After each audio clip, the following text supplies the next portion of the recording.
నమస్తే, welcome to hit TV. నేను నరేష్. పాలెం రాజు అనే పాస్టర్ నోటుకొచ్చింది అలా వాగిండు. మల్లెపూలకు సంబంధించి క్రిస్టియన్స్కి మద్దతుగా వేరే మతాలకు వ్యతిరేకంగా పాలెం రాజు అనే పాస్టర్ మాట్లాడిన మాటలు, మల్లెపూలు ఎవరు కొనరు, 10 నుంచి 11 మందిని అడిగినా ఎవరు తీసుకోలేదో అది మా నైతికత అనే విధంగా మాట్లాడడం, ఇతర మతాలను కించపరిచే విధంగా ఇండైరెక్ట్ కామెంట్ చేసినాడు. అవి చాలా లేటుగా వెలుగులోకి వచ్చినాయి. ఇదే అంశం పైన మాట్లాడదాం. మనతో పాటు సామాజిక విశ్లేషకులు కృష్ణకుమారి గారు ఉన్నారు, మాట్లాడదాం. మేడం నమస్తే. మేడం నమస్తే. పాలెం రాజు అనే పాస్టర్ నోటికి వచ్చిందల్లా వాగిండు మేడం. అంటే తమ మతానికి అనుకూలంగా ఇతర మతాలకు వ్యతిరేకంగా మాట్లాడిన మాటలు మీరు ఏ విధంగా చూస్తారు? ఇది ఖచ్చితంగా ఖండించవలసిన విషయమేనండి. నిజానికి నేను ఏ మతానికి సంబంధించిన దాన్ని కాదు, నేను అసలు ఏ మతాన్ని నమ్మను. ఓకే. అలాంటి నాకే చాలాసార్లు క్రిస్టియన్ మతానికి సంబంధించిన వాళ్ళని, వ్యక్తుల్ని, మతాన్ని, వేరే మతాల వాళ్ళు అంటే ఎక్కువగా మాట్లాడగలిగింది హిందూ వాహిని అని ఇంకేవేవో పేర్లతోటి కొంతమంది, సుగుణాకర్ రాజు అని చెప్పి, కరుణాకర్ సుగుణ అనే అతను, అలాగే ఇంకొక 2-3 ఇష్టానికి మాట్లాడితే వాటిని నేను ఖండించిన విధానం ఉండింది ఒకప్పుడు. మరి అప్పుడు నేను అది ఖండించినప్పుడు ఇది కూడా ఖండించాలి నేను, లేకపోతే నేను ఒకరి పక్షం వహించినట్టు అవుతుంది కదా. నాకు ఏ మతము లేదు కాబట్టే నేను ఎవ్వరు తప్పుగా మాట్లాడినా నేను వాళ్ళని విమర్శించగలుగుతాను. ఇప్పుడు ఒక క్రిస్టియన్ మతం వాళ్ళు వచ్చి అతను మాట్లాడింది 100కి 100% కరెక్టు అని చెప్పి అన్నారు అంటే అది వాళ్ళని వాళ్ళు సమర్థించుకున్నట్లు అవుతుంది తప్పితే వాస్తవ దృష్టి ఉండదు. అలాగే హిందువులు ఏదైనా క్రిస్టియన్స్ పట్ల, ముస్లిమ్స్ పట్ల వేరేగా మాట్లాడితే, వేరే ఇంకొక హిందువు వచ్చి వాళ్ళ హిందువుల్ని వాళ్ళు రక్షించుకున్నట్లు మాట్లాడొచ్చు, కానీ నేను అలా మాట్లాడలేను కదా. అందుకని మనము నిష్పక్షపాతంగా ఉన్నట్టు మాట్లాడాలి అంటే గనక ఈ పర్టికులర్ విషయంలో మట్టుకు పాలెం రాజు మాట్లాడింది తప్పు, 100కి 100% తప్పు. అతను ఖచ్చితంగా ఏదో ఒక రోజు అతను క్షమాపణ చెప్పవలసిన అవసరం ఉంది. మహిళలకు చెప్పాలి. నేను హిందూ మతానికి క్షమాపణ చెప్పమంటలా, మహిళలకి చెప్పాలి సమాధానం. ఎందుకంటే నిన్న ఒక చర్చా వేదికలోకి వచ్చి ఒక అతను ఏమంటాడంటే, ఇలా మల్లెపూలు పెట్టుకుని రోడ్ల పైన బరి తెగించి తిరిగే ఆడవాళ్ళని మీరు సమర్థిస్తారా అని అడుగుతున్నాడు. అసలు మీరెవర్రా?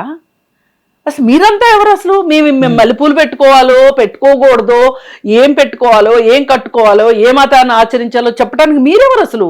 ఒక పాస్టర్ కావచ్చు, ఒక సిద్ధాంతి కావచ్చు, ఒక ఏమంటాము ఇప్పుడు కొంతమంది బయలుదేరారు కదా హిందూ మతం తరఫున వాళ్ళు, కానీ మీరెందుకు మాట్లాడతారు? అసలు మాకు అసలు ఏ మతం ఆచరించాలో, అసలు ఏ మతం ఆచరించక్కర్లేదో మాకు తెలీదా? అతను దాదాపు ఒక 2 నిమిషాల పాటు అతను మాట్లాడి వింటే గనక చాలా కోపం వస్తుంది అనమాట. ప్రభు రక్తంతో కడిగిన స్త్రీలు మల్లెపూలు పెట్టుకోరు, అలా ఉండరు. ఒక పవిత్ర కార్యం కోసం వచ్చిన వాళ్ళు అలా ఉండరు. అసలు పువ్వులు ఎందుకు పూస్తాయి మేడం? పువ్వులు ఎందుకు పూస్తాయి? దేనికోసం? అసలు పువ్వులు అనేవి అది ప్రకృతికి సంబంధించిన విషయం. ముందు ప్రకృతి పుట్టింది, తరువాత మనిషి పుట్టాడు, తరువాతే మతం పుట్టింది. మతం వచ్చి ప్రకృతిని పుట్టించలేదు, మనుషులను పుట్టించలేదు. మనుషులే మతాన్ని సృష్టించుకున్నారు. ఇది కఠిన వాస్తవం.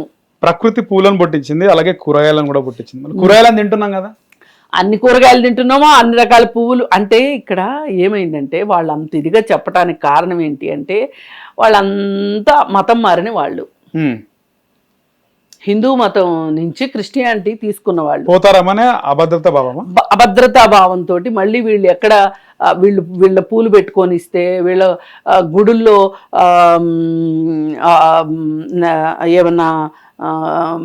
ఏమంటారు ప్రసాదాలు తినరు వాళ్ళు. అవును, దాని గురించి కూడా చాలా పెద్ద చర్చ వీళ్ళకి. ఎందుకు అంటే పాస్టర్లు చెప్తారు వాళ్ళకి అట్లా, వీళ్ళు మళ్ళీ అటువైపుకి వెళ్ళిపోతారేమో, వెళ్ళిపోకుండా ఉండాలి అంటే వాళ్ళని మనం చాలా జాగ్రత్తగా కట్టడి చేసుకోవాలి. బందెల దొడ్లో వేసి కట్టేసి ఉంచుకోవాలి వాళ్ళని. మనుషుల్ని కట్టేయడం కన్నా మనసుల్ని కట్టేయాలి, అదే వాళ్ళ ప్రధాన ఉద్దేశం. అందుకే వాళ్ళు ఇలా మీరెక్కడ నైవేద్యాలు తినవద్దు అని చెప్తారు వాళ్ళకి. ఇప్పుడు ఈ మామూలు వాళ్ళు ఏం మాట్లాడతారంటే సోకాళ్ళు హిందువులు కొంతమంది వాళ్ళు అసలు ప్రసాదాలు తినమంటే తినరు, అది ఇది అని అంటారు. అది వాళ్ళు నిమిత్త మాత్రులు ఒక రకంగా. ఇప్పుడు వాళ్ళకు వచ్చిన కష్టాలకి వాళ్ళు పుట్టిన వాళ్ళు ఇప్పుడు మన దేశంలో క్రైస్తవులైన ప్రతి వాళ్ళు మతం మారిన వాళ్ళే. క్రైస్తవులుగా ఎవరు పుట్టరు, ఇది వాస్తవం. అయితే ఎందుకు మారుతున్నారు వాళ్ళు? హిందూ మతంలో వాళ్ళు చేసిన నిర్వాకం వల్లే వాళ్ళు అలా మారారు.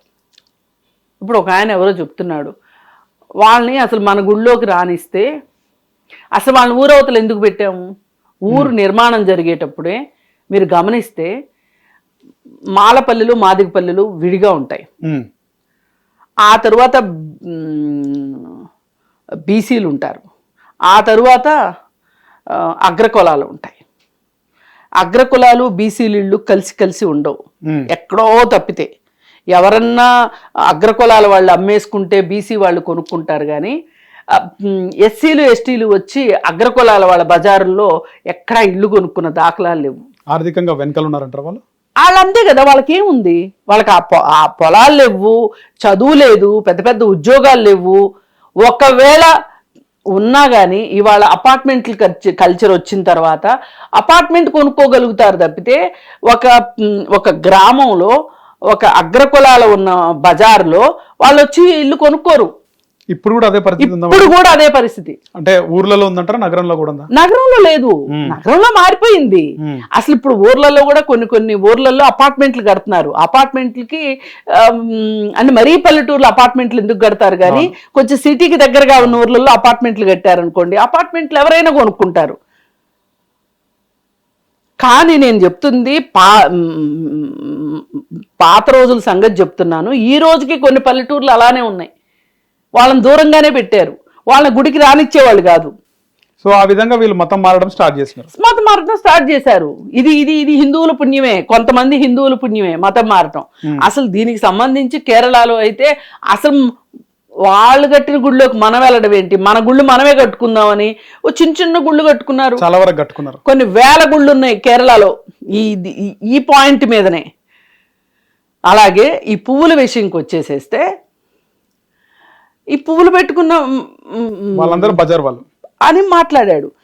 ఎవరో మల్లెపూల షాపోడు వచ్చి బడ్డీ వచ్చి పెట్టుకున్నారు బయట. పెట్టుకుంటే మా వాళ్ళు ఎవరో మల్లెపూలు కొనరయ్యా అంటే, ఎందుకు కొనరు సార్? కొంటారు సార్ అని అన్నాడంట. లోపలికి వెళ్ళిన తర్వాత ఈయన హితబోధ చేశాడు వాళ్ళందరికీ. చేసేసరికి వాళ్ళు బయటకు వచ్చి ఎవ్వరూ పూలు కొనలేదంట. వెళ్ళేటప్పుడు చెప్పానా నీకు, నువ్వు ఎక్కడన్నా మార్కెట్లోనూ ఎక్కడున్నా పూలు అమ్ముకోగానే మా చర్చి దగ్గర కొనరు అని. అంటే వాళ్ళంతా ఈయన చెప్పిన మాటలు విని ఈ ఎగుడు దిగుడు మాటలన్నిటికీ చప్పట్లు కొట్టారంట. కాబట్టి అవి కరెక్ట్ అంటున్నారు.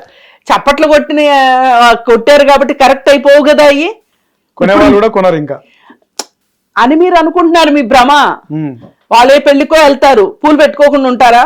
చాలా మంది క్రిస్టియన్స్ పెట్టుకుంటారు, అన్ని మతాల వాళ్ళు పెట్టుకుంటారు. కాకపోతే హిందూ మతం వాళ్ళు పువ్వులతోటి ఎక్కువ పూజ చేస్తారు, అర్చన చేస్తారు. దేవుడి కోసం మందార పువ్వులని, ఆ పువ్వులని, ఈ పువ్వులని, పువ్వులు దండలేస్తారు, దేవుడి ఫోటోలకు దండలేస్తారు, చచ్చిపోయిన మనుషుల ఫోటోలకు దండలేస్తారు. ఎందుకు క్రిస్టియన్స్ ఇళ్లలో ఎవరైనా చనిపోతే వాళ్ళ ఫోటోలకు పువ్వుల దండలు వేయట్లేదా? అలాగే సమాధి మీద వేయట్లేదా? అసలు సమాధి మీద ఒక రోజు ఉంటది, వాళ్ళకి దీపాలు పెట్టే రోజు ఉంటది. ఆ రోజు వెళ్ళి పువ్వులు పెట్టొస్తారు. వాళ్ళ దాంట్లో అమ్మేవాళ్ళు ఉంటారు కదా మేడం, పువ్వులు అమ్మేవాళ్ళు ఉంటారు కదా. అందుకని ఇది పిచ్చివాగుడు కింద నేను చూస్తున్నాను. ఇది అతను కావాలని మాట్లాడడం తప్పితే, మీరు జీతాలు తీసుకుని ఉన్నారు, ఇక్కడ జీతాలు తీసుకుని పాస్టర్లుగా పనిచేస్తున్నారు. మీరు పనిచేస్తున్నారు కాబట్టి మీరు మీ ఉద్యోగానికి న్యాయం చేయటం కోసం సమాజంలో ఇబ్బందులు తలెత్తే పనులు చేయకూడదు. ఇప్పుడు ఇక్కడ 2 మతాలకు సంబంధించిన విషయం. ఇప్పుడు మీరు ఎక్కువ మాట్లాడిన దానిలో హిందూ మతం వాళ్ళని కొంచెం కించపరిచినట్టు ఉంది. ఈ 2 మతాల మధ్యలో గొడవలు వస్తే నువ్వు చక్కగా పారిపోతావు ఎక్కడికో. కొట్టుకొని చచ్చేది వేరే వాళ్ళు, వీళ్ళు కొట్టుకుని చచ్చేది వీళ్ళు. అయినా మీకు ఇంకొకటి తెలియాల్సింది ఏంటి అంటే, పాస్టర్ ప్రవీణ్ ఎంత నాలెడ్జ్ సంపాదించాడో. ఇలాంటి చెత్త విషయాలు అతను ఎప్పుడు మాట్లాడాల. అనవసరమైన విషయాలు ఎప్పుడు మాట్లాడలా. వాళ్ళ క్రిస్టియన్స్ని తక్కువ చేసిన వాళ్ళని, ఈ దేశంలో క్రిస్టియన్స్ పరిస్థితులు బాగుపడటం కోసం అతను పాటుపడ్డాడు తప్పితే మీకులాగా ఏ నోటికి ఏదొస్తే అది మాట్లాడిన అతను కాదు. అతను చూసి కొంచెం నేర్చుకోండి. అతను ఒక అంబేద్కరిస్ట్ లాగా అంబేద్కర్కి బైబిల్కి కంపారిజన్స్ చూడటం కావచ్చు. బైబిల్ ద్వారా అతను చాలా జ్ఞానాన్ని పొందాడు. అలాగే రాజ్యాంగం ద్వారా కూడా చాలా జ్ఞానాన్ని పొంది రాజ్యాంగమే మనకు శిరోధార్యం అన్నట్లు ఉన్నాడు అతను. అది ఏం నేర్చుకున్నారు మీరు అతను చూసి? అతను ఎప్పుడైనా ఇట్లాంటి పిచ్చి పిచ్చి మాటలు మాట్లాడటం చూసారా మీరు? చూడలేదు. అతను మనుధర్మ శాస్త్రంలో ఉన్న కుళ్ళుని, కుచితాన్ని, ఒక అధర్మాన్ని ఎత్తి చూపాడు. మీరు కూడా చేతనైతే అది చెయ్యండి. అదేమంటే నిన్న చర్చికి వచ్చిన అతను ఇంకో అతను ఏమంటాడంటే, వేరే న్యూస్ ఛానల్ చర్చికి వచ్చే అతను తిరుపతిలో కూడా చెప్తున్నారండి పువ్వులు పెట్టుకోవద్దని. ఈ పువ్వులు ఉన్నది దేవుడికి పెట్టడానికే, మీరు పూలు పెట్టుకుని తిరగొద్దు అని చెప్తున్నారండి అని చెప్తున్నాడు. అసలు నువ్వెవడివి, వాడెవడు చెప్పటానికి? అంటే ఇప్పుడు వాడు తప్పు చెప్పాడు కాబట్టి నువ్వు కూడా చెప్తావా? ఓకే. అసలు మా స్త్రీలు రోడ్ల పైన పువ్వులు పెట్టుకొని ఎదవేషాలు వేరు అంటే ఎవరు వేస్తారు? వేరే మతం వాళ్ళు వేస్తారు. వేరే మతం వాళ్ళు వేస్తారు. అందుకని ఇవాళ కాకపోతే రేపు, రేపు కాకపోతే ఎల్లుండు అతను ఖచ్చితంగా అరెస్ట్ అవుతాడా కాదో కానీ ముందైతే అతను సమాధానం చెప్పి తీరాలి. అతను క్షమాపణ చెప్పాల్సిందే. ఎందుకంటే నేను ఏం పెట్టుకుంటా అండి, మల్లెపూలు నాకు చాలా ఇష్టం. అండ్ నన్ను కూడా అన్నట్టేనా? ఇంకా అందరూ అసలు ఇవాళ నేను పట్టుదలకి నేను మల్లెపూలు పెట్టుకుని వద్దాం అనుకున్నా చర్చలకి. ఎందుకంటే ఇట్లాంటి వాళ్ళకి ఇట్లాగే బుద్ధి చెప్పాలి. రాధా మనోహర్ దాస్కి ఎలా బుద్ధి చెప్తామో ఈ శాలిం రాజుకు కూడా ఎలాగ బుద్ధి చెప్పాలి. అంటే మతము అనేది ఉన్నది మహిళని కించపరచటానిక? లేదు మహిళ చిన్నప్పుడే పెళ్లి చేసుకోవాలి, లేదు అనుకుంటే భర్త చనిపోతే ఇంకో పెళ్లి చేసుకోవడానికి వీలు లేదు, భర్త చనిపోతే సతీసాగమనం చేయాలని, లేకపోతే స్త్రీ ఎప్పుడైనా సరే చిన్నప్పుడు తండ్రి అదుపాజ్ఞల్లోనూ, తర్వాత భర్త అదుపాజ్ఞల్లోనూ, తర్వాత కొడుకు అదుపాజ్ఞల్లోనూ, సంరక్షణలోనూ బతకాలని చెప్తారా? మీరు చెప్తే వినటానికి కూర్చున్నామా ఈరోజు? మేము వినం. వాళ్ళు చెప్పినా వినం. ఇట్లాంటి చెత్త మాట్లాడితే వాళ్ళు చెప్పినా కాలం మారిందిరా బాబు, అవుట్డేటెడ్ వాగుడు వాక్కండి అని చెప్పి వాళ్ళకి ఎలా చెప్తాము, మీకు కూడా అలాగే చెప్తాం. ఓకే. చర్చిలో మహిళని అవమానపరిస్తే ఊరుకునేది లేదు. చర్చికి వెళ్ళే మహిళ అయినా కావచ్చు, చర్చికి వెళ్ళని మహిళ అయినా కావచ్చు, మీరు అవహేళన చేస్తే ఒప్పుకునేది లేదు. అదేమంటే మా మరియమ్మని తిట్టిన రోజున ఏ ఛానల్ మాట్లాడిందా? ఏ ఛానల్లో మాట్లాడలేదు అని మాట్లాడుతున్నాడు. అంటే నువ్వు ఏం చెప్పదలుచుకున్నావు? ఆడు తిట్టాడు, నువ్వు కూడా తిడతావు. ఆడు కొట్టాడు, నువ్వు కూడా కొడతావు. మీ ఇద్దరిని చూసి ఇంకొంతమంది కొట్టుకుంటారు. ఇది ఆ సమాజానికి కావాల్సింది. అందుకని ఇది ఈ వ్యాఖ్యలను మట్టుకు తీవ్రంగా ఖండిస్తున్నాను. రైట్ మేడం, ధన్యవాదాలు. హిట్ టీవీ యాప్, ఇందులో short news, live news, entertainment shows, movies, digital magazines తో పాటు మీ జిల్లా వార్తలను కూడా ఫ్రీగా చూడొచ్చు. ఇంకెందుకు ఆలస్యం, వెంటనే హిట్ టీవీ యాప్ ని డౌన్లోడ్ చేసుకుని ఫ్రీగా ఎంటర్టైన్మెంట్ పొందండి. Hit TV app. Hit TV app. Please download hit TV app. Hit TV app ని ఫ్రీగా డౌన్లోడ్ చేసుకుని ఎంజాయ్ చేయండి. మీకు నచ్చిన ఎంటర్టైన్మెంట్ కోసం హిట్ టీవీ యాప్ ని ఫ్రీగా డౌన్లోడ్ చేసుకుని ఎంజాయ్ చేయండి. హిట్ టీవీ యాప్ ని డౌన్లోడ్ చేసుకుని ఆస్వాదించండి, ఆశీర్వదించండి. ఇంతమంది సెలబ్రిటీలు హిట్ టీవీ యాప్ ని డౌన్లోడ్ చేసుకోండి అని చెప్తున్నారంటే ఎంత మంచి యాప్ ఆలోచించండి. అమెరికా అమెరికా అమెరికా అమెరికాలో చదవాలనుకునే వాళ్ళకి విశ్వసనీయమైన పేరు మన శౌర్య కన్సల్టెన్సీ. UK లో 1 year masters, UK లో 1 year masters, 2 years work permit up to 5 years visa. Contact Saurya Consultancy. Contact 89851 89851.